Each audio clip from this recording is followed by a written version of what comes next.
Ini Infinix X5L, Smart TV terbaru dari Infinix.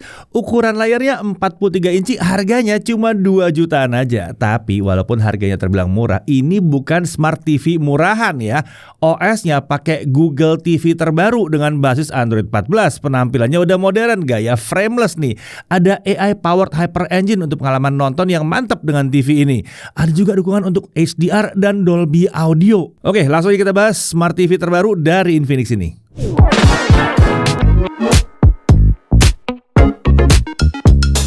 Ya, Smart TV Infinix X5L. Infinix bikin Smart TV? Belum tahu. Ini bukan pertama kalinya loh Infinix membawa Smart TV mereka ke Indonesia. Awal tahun 2025 ini mereka menghadirkan Smart TV 50X5.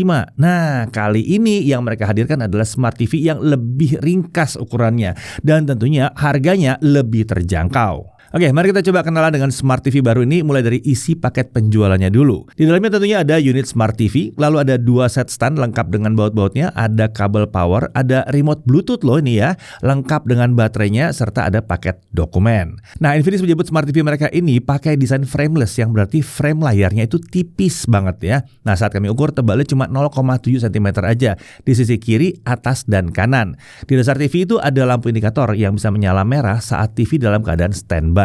Selain itu ada juga 2 buah speaker, satu di area kiri dan satu di area kanan. Nah, untuk standnya seperti kebanyakan Smart TV ini juga terpasang di bagian dasar. Desainnya kurang lebih seperti ini ya. Secara umum ini masih terbilang pakai desain V terbalik ya. Nah, stand ini mengangkat TV sekitar 5,7 cm dari permukaan dan jarak antara standnya itu kanan kiri sekitar 80 cm. Jadi ini masih kurang pas kalau mau ditaruh soundbar di kolong TV.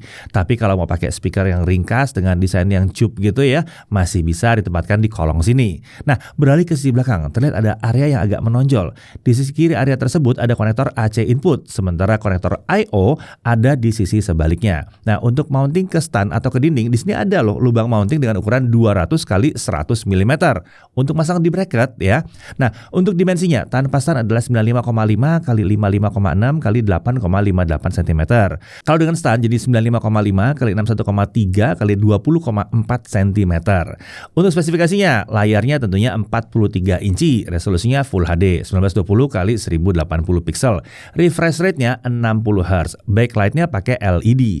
Infinix menyebutkan bahwa TV ini punya AI powered Hyper Engine. Ini disebut bisa meningkatkan kualitas tampilan dan suara serta mengoptimalkan performa TV secara keseluruhan. Untuk HDR-nya dia bisa HDR10 dan bisa HLG. Fitur lainnya dia punya iCare juga di sini ya. Untuk audio dia pakai dual box speaker dengan daya yang disebutkan 24 watt dan ini udah support Dolby Audio. Untuk OS dia pakai Google TV dengan basis Android 14. Chromecast built-in tentunya tersedia. Jadi kalau butuh memindahkan konten dari smartphone, tablet atau laptop ke layar TV ini bisa dilakukan dengan mudah. Google Assistant juga tentunya ada di Smart TV ini ya. Nah, untuk konektivitas dia punya Wi-Fi 5 dual band loh ini ya. Lalu Bluetooth versi 5.1 dan ada Ethernet juga. Sementara untuk TV-nya udah pasti dia mendukung DVB-T2. Jadi kita udah bisa menonton siaran TV digital Indonesia dengan mudah. Cukup pasang antena ke TV ini dan kita langsung bisa dapat banyak sekali siaran TV digital Indonesia. Nggak perlu nambah STB-STB-an lagi. Untuk konektor atau I/O yang tersedia, ada satu optical audio out, ada satu AV in 3,5 mm, ada satu HDMI 1.4. Ini udah cukup ya untuk TV yang Full HD 60 Hz ini ya. Nah, untuk port dengan label HDMI 2, ini udah support HDMI ARC untuk koneksi ke soundbar. Nah, kemudian ada satu antena input, ada satu Ethernet port, dan ada 2 USB port. Nah, saat pertama kali dihidupkan ada setup awal untuk Google TV di Smart TV ini. Seperti biasa, ini lebih ke arah menghubungkan TV ke internet dan masuk ke akun Google yang kita gunakan. Setelah itu, Smart TV ini langsung bisa digunakan. Nah, secara standar aplikasi streaming seperti YouTube dan Netflix itu udah tersedia. Sementara beberapa aplikasi lain seperti Disney Plus Hotstar, video dan sebagainya, ini harus download dulu. Tapi ini bisa dilakukan dengan mudah ya lewat shortcut yang sudah disediakan. Nah, kalau butuh aplikasi yang shortcutnya belum ada gimana? Tenang, Google Play tentunya tersedia di sini dan bisa kita pakai untuk mendapatkan berbagai aplikasi streaming yang lainnya. Nah, satu hal yang agak tidak biasa yang kami jumpai saat pertama membuka YouTube, kita masih diminta untuk login ke aplikasi yang satu ini. Umumnya YouTube itu akan otomatis ngikutin ID yang kita gunakan di Google TV. Nah, di sini kita masih harus login lagi. Jadi terasa seperti pakai app YouTube di OS Smart TV yang lain ya nih ya.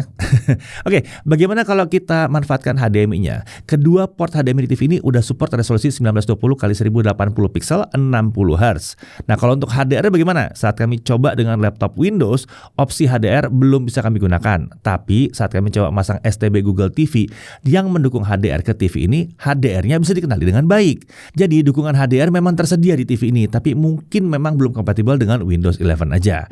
Nah, beralih ke USB. Port yang tersedia di TV ini bisa digunakan untuk masang storage berbasis USB. Kita bisa langsung buka beberapa format file foto, audio, dan video dari TV ini. Nah, kalau pakai USB ini untuk keyboard tentunya bisa juga. Ini bisa mempermudah kalau kita harus input password atau kita mau searching konten ya untuk aplikasi streaming gitu ya. Lebih enak pakai keyboard. Nah, itu bisa mau ditempel ke USB ini bisa. Nah, untuk navigasi di TV tentunya ada remote bawaannya ya. Ini remote sederhana dengan tombol-tombol yang sepentingnya aja. Dan ini udah mendukung konektivitas Bluetooth. Jadi nggak perlu benar-benar diarahin ke TV-nya ya seperti yang infrared. Nah, remote ini juga bisa digunakan untuk voice command ke TV seperti ini. Who is the main character of Breaking Bad? Breaking Bad features 47 major characters. Here are the first 3: Walter White, Jesse Pinkman, and Gus Fring. Oke, sekarang kita langsung aja cobain Smart TV Infinix ini untuk menikmati konten, khususnya dari aplikasi streaming yang tersedia. Secara umum, kalian merasa bahwa TV ini bisa menawarkan tampilan yang relatif rapi ya. Untuk warna, ini memang bukan yang bisa menawarkan saturasi tinggi. Infinix memang menjanjikan color gamutnya di sekitar 68% NTSC, yang berarti memang belum benar-benar dekat dengan 100% sRGB. Tapi ini seharusnya bukan yang kurang berwarna juga jadinya. Ingat, monitor laptop masa kini pun masih banyak yang menawarkan color gamut hanya di kisaran 45% NTSC. Jadi 68 udah lumayan tinggi sebetulnya. Nah, saat kami coba ukur, mode standar TV ini menawarkan gamut cover sekitar 86% sRGB dengan gamut volume di kisaran 90% sRGB. Untuk mode vivid, gamut coverage dan volumenya masih ada di kisaran yang mirip dengan coverage di 85% sRGB dengan volume di 93% sRGB. Nah, untuk mode movie, gamut coverage dan volumenya terlihat dicoba dibuat sedekat mungkin, tapi ini membuat gamut coveragenya dan gamut volumenya jadi turun ke kisaran 82% sRGB.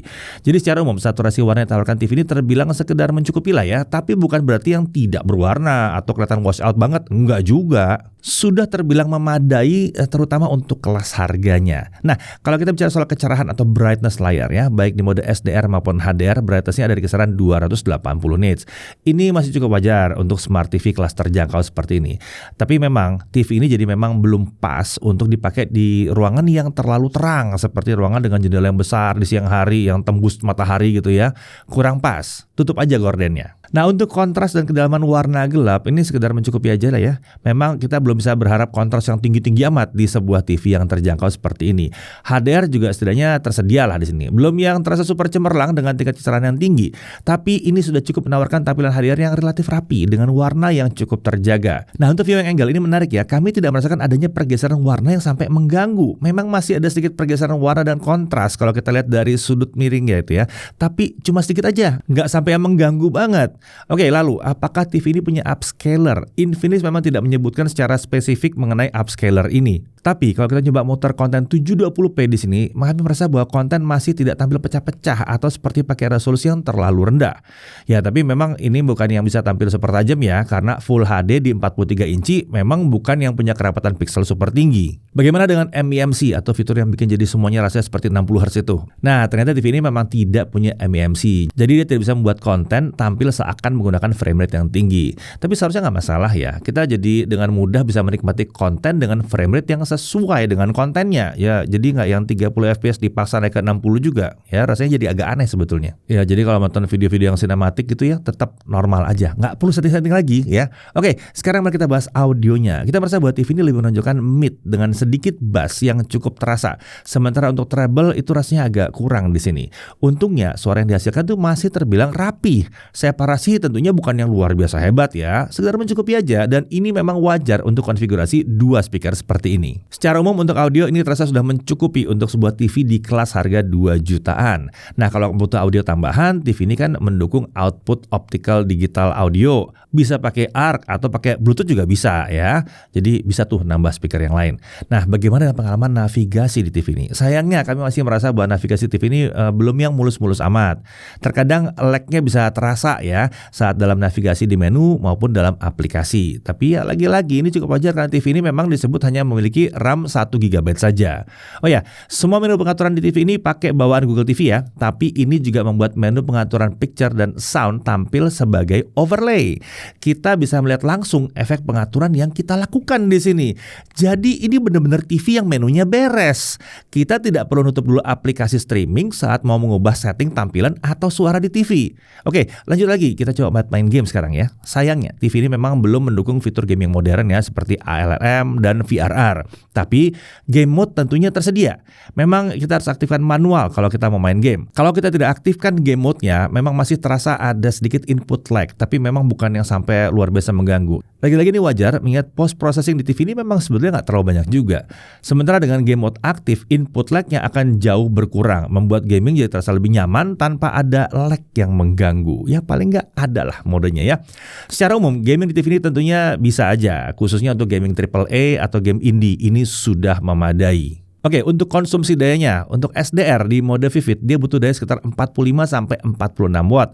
Sementara di mode standar dan energy saving dia ada di kisaran 30 sampai 33 watt. Nah, kalau untuk HDR di mode standar, Vivid dan energy saving konsumsi dayanya ada di kisaran 45 sampai 46 watt. Itu sama semua dapatnya, di kisaran segitu-gitu aja ya. Agak disayangkannya karena energy saving di sini tidak benar-benar bisa menawarkan konsumsi daya yang lebih rendah. Walaupun ya secara umum udah cukup rendah sih konsumsi dayanya sebetulnya. Oke, untuk harganya, Infinix 43X5L ini akan dipasarkan dengan harga kisaran 2.549.000. Bagaimana? Cukup terjangkau kan? Langsung aja kita sekarang masuk dalam hal yang perlu diperhatikan. Pertama, navigasi di Google TV masih terasa agak kurang mulus dan ini agak mengganggu kenyamanan saat kita mengoperasikan TV ya. Kemudian, dia hanya punya 2 port HDMI, tapi kemungkinan besar untuk banyak orang ini memang sudah mencukupi. Kemudian untuk mode energy saving, sayangnya belum menawarkan penghematan daya khususnya di mode HDR, walaupun memang ya dayanya nggak tinggi-tinggi amat sih defaultnya. Kemudian kita sedikit berharap bahwa brightness-nya bisa sedikit lebih tinggi lagi ya, misalnya ke 300 nits gitu, biar lebih mantap ya. Dari sisi kelebihannya, untuk Smart TV 2 jutaan, kualitas tampilan yang ditawarkan TV ini udah terbilang memadai. Tampilan juga relatif rapi di sini, nggak ada hal-hal yang terasa mengganggu atau yang aneh-aneh di sini ya. Dan kemudian walaupun belum bisa digunakan di Windows 11, tapi dukungan HDR itu tersedia di TV ini, bisa dipakai untuk aplikasi Google TV maupun saat pakai STB. Lalu dia masih punya AV-in, sudah pakai Google TV berbasis Android 14, cukup baru nih. Dan dia bukan pakai OLED, jadi risiko burn-in-nya terbilang minim di TV ini. Ya lagian ini 2 jutaan juga sih ya.